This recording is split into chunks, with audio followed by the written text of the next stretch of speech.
This is my sweet lifestyle. இன்னைக்கு என்ன video பார்க்க போறோம்னா ஞாயிற்றுக்கிழமை அத சண்டே எடுத்திருந்த வீடியோ தான் உங்களோட ஷேர் பண்ணலாம்னு இருக்கேன்.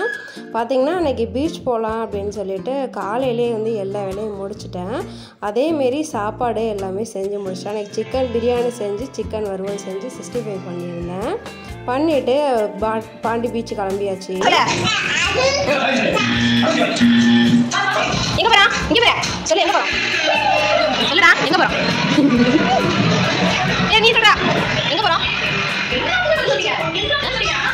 இங்க வா இங்க வா இங்க வா பாய் சொல்லு இங்க வா இல்லடா பாய் சொல்லு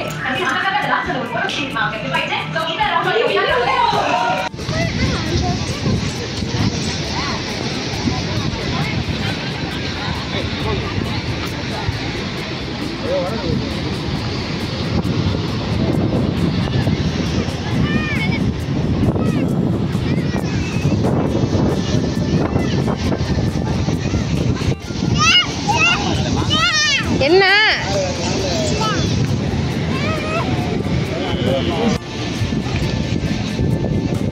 நீ அங்க ஏறு அப்படி ஏறு அங்க போய் ஏறு அப்படி ஏறு அந்த சைடுல ஏறு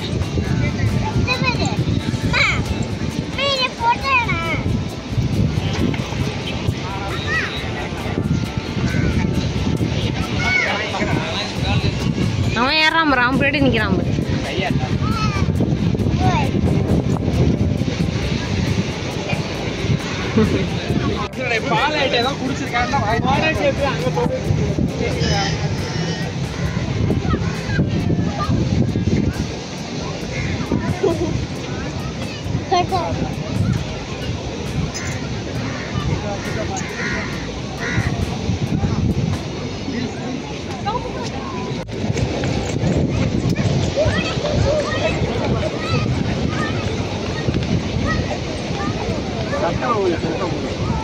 அவனுக்கா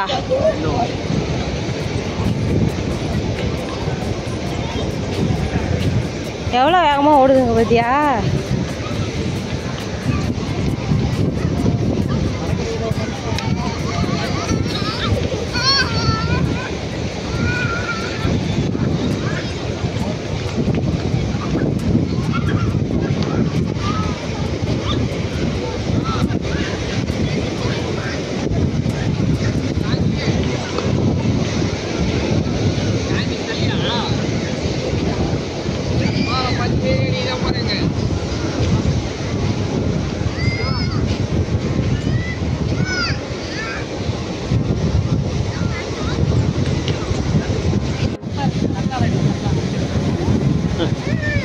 பாருங்க இவா அந்த இருக்கு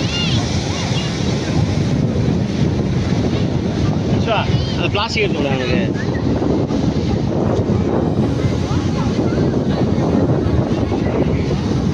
அது கூட கூட அவன்கிட்ட கூட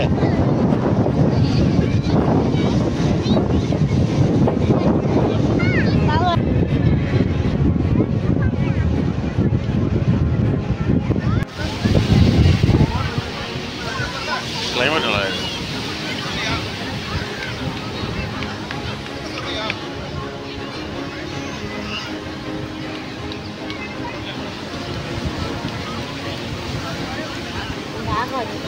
கிளைமேட் பார்த்திங்கன்னா சூப்பராக இருந்துச்சு. வெயிலும் இல்லை மழையும் இல்லை. நாங்கள் கிளம்பி வீட்டுக்கு வர்றதுக்கு ஸ்டார்ட் பண்ணுறோம். பயங்கர மழை. அங்கேயே வெயிட் பண்ணிட்டு அப்புறம் பானிபூரிலாம் சாப்பிட்டுட்டு அதுக்கப்புறம் வீட்டுக்கு கிளம்பி வந்தோம். நல்ல வேளை வீடு வர வரைக்கும் மழை இல்லை. பார்த்திங்கன்னா வீட்டுக்கு பீச்சுக்கு போகிறதுக்கு முன்னாடி வந்து சிக்கன் பிரியாணி அதேமாரி சிக்கன் 65 சிக்கன் கிரேவிலாம் பண்ணேன். அதில் சிக்கன் கிரேவி நான் எப்படி பண்ணேன் அப்படிங்கிறத உங்களோட ஷேர் பண்ணிக்கிறேன். ஃபஸ்ட்டு வந்து கடாயில் வந்து தேவையான அளவு எண்ணெய் ஊற்றிக்கிட்டு சோம்பு பட்டை பிரியாணி இலை ஏலக்காய் கசகசா கிராம்பு எல்லாத்தையும் போட்டு நல்லா பொன்னிறமாக ஃப்ரை பண்ணி சிம்லேயே போட்டு எடுத்துக்கலாம். ஃபுல் ஃப்ளேமில் வச்சிங்கன்னா கருகிரும். அதனால் ஃபுல் ஃப்ளேமில் நான் வச்சுட்டு அப்புறம் வெங்காயம் தேவையான அளவு நல்ல வெங்காயம் போட்டுங்க. நான் வந்து வெங்காயம் வந்து ஒரு 2 வெங்காயம் ஒரு பெரிய சைஸ் வெங்காயத்தை ஒரு 2 வெங்காயம் எடுத்திருக்கேன். அதையும் நல்லா போட்டு வதக்கிக்கலாம். அந்த சிக்கன் கிரேவிக்கு தேவையான உப்பு போட்டுக்கலாம். அப்படி இல்லைன்னா அந்த வெங்காயம் வதங்கிறதுக்கான உப்பையும் போட்டு பச்சை மிளகாய் போட்டு நல்லா வதக்கி எடுத்துக்கிட்டேன். வதக்கி எடுத்ததுக்கப்புறம் தக்காளியும் போட்டு நல்லா வதக்கிக்கிட்டேன். அதில் கொஞ்சோண்டு கருவேப்பிலையும் போட்டுக்கிட்டேன். இந்த வெங்காயம் தக்காளி இதெல்லாம் வந்து நல்லா ஃபைன் பேஸ்ட்டாக வேகணும். அதுக்காக வந்து ஒரு மூடி போட்டு நான் மூடி வச்சு வதக்கிக்கிட்டேன்.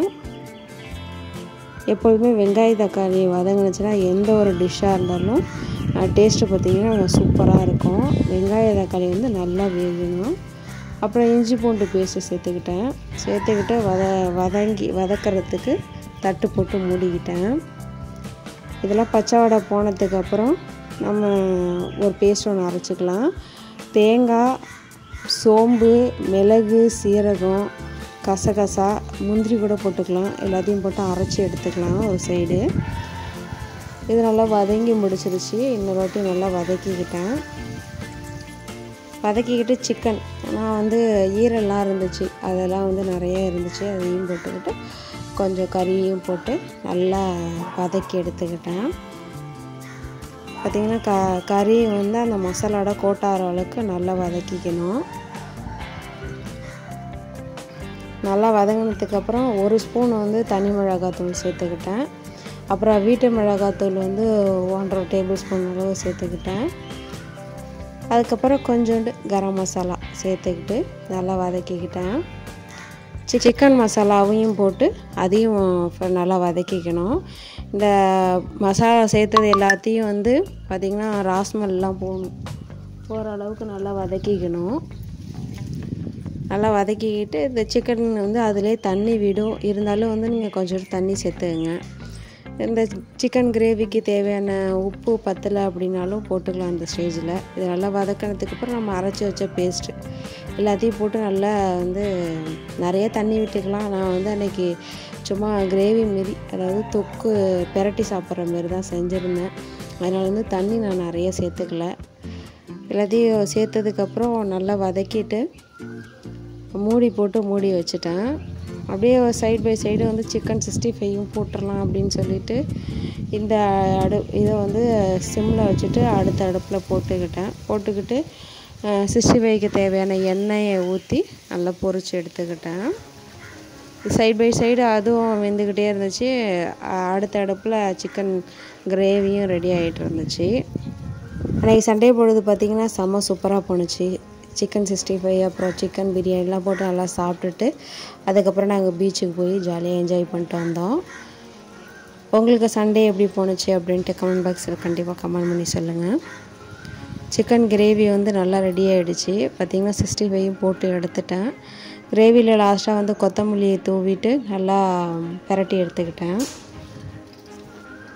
நான் அன்னைக்கு மட்டும்தான் செஞ்சுருந்தேன். பார்த்திங்கன்னா பெரட்டின மாதிரி தான் செஞ்சுருந்தேன். கிரேவி மாரி வேணாம், வந்து வேஸ்ட் ஆகிடும் அப்படின்னு சொல்லிட்டு கிரேவி மாரி பண்ணிட்டு அன்றைக்கி பார்த்திங்கன்னா சிக்கன் பிரியாணி, சிக்கன் வதக்கல், அப்புறம் 65 ஆனியன் ரைத்தா செஞ்சு செமையாக சாப்பிட்டுட்டு தான் பீச்சுக்கு நாங்கள் போயிருந்தோம். எப்பொழுதும் வந்து நம்ம எங்கேயாவது கிளம்புறோன்னா முன்னாடியே வந்து வீட்டு வேலையெல்லாம் முடிச்சு வச்சுட்டு போனால் தான் வரப்போ ஃப்ரீயாக இருக்கும். அதனால் வந்து கிச்சன்லாம் ஃபுல்லாக கழுவி தொடச்சிட்டேன். அதேமாரி சாதத்தையும் ஒரு சைடு வடித்து வச்சுட்டேன். பார்த்திங்கன்னா கவுண்டர் டாப்லாம் கழுவிட்டு சாப்பிட்டுட்டு அதுக்கப்புறம் தான் நாங்கள் பீச்சுக்கு கிளம்பியிருந்தோம். இந்த வீடியோ தான் ஷேர் பண்ணியிருக்கேன். இந்த வீடியோ பிடிச்சா சப்ஸ்கிரைப் பண்ணிங்க, லைக் பண்ணுங்கள், ஷேர் பண்ணுங்கள், கமெண்ட் பண்ணுங்கள். மறக்காமல் பெல் ஐக்கானில் ஆளுங்கிற ஆப்ஷனை கிளிக் பண்ணிங்க. தேங்க்ஸ் ஃபார் வாட்சிங்.